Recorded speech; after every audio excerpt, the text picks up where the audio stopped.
personnel militaire et civil rassemblés pour la commémoration de l'armistice 1918, Major Volkers, assistant de l'attaché de défense, à vos ordres, colonel.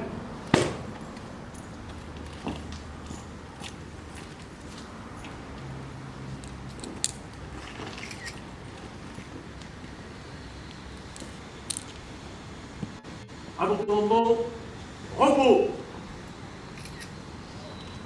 Garde-vous!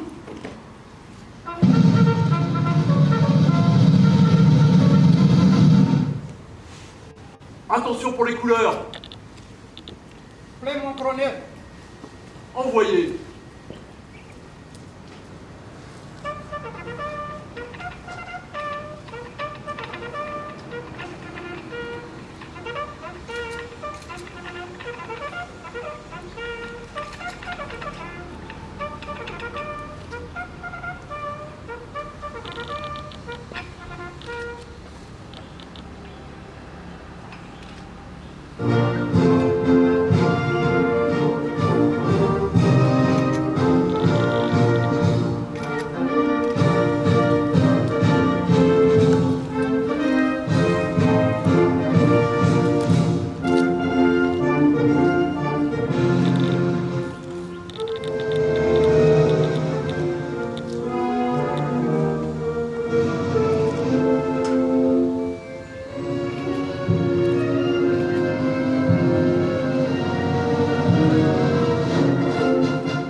Souvenons-nous des soldats venus d'Afrique, du Pacifique, des Amériques et d'Asie, de ces soldats alliés venus verser leur sang pour la France et défendre avec nous la liberté sur une terre qu'ils ne connaissaient pourtant pas.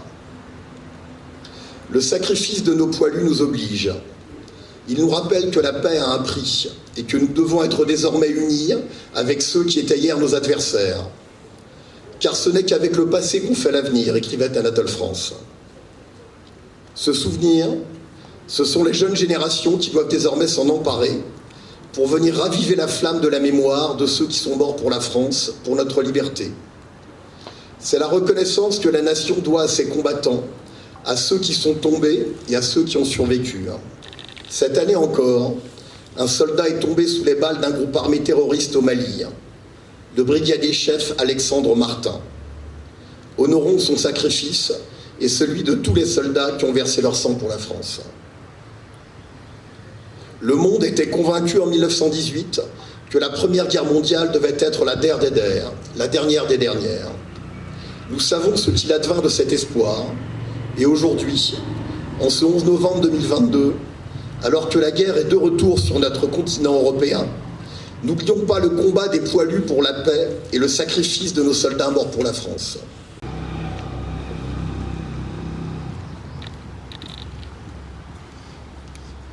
Repos. Garde-vous!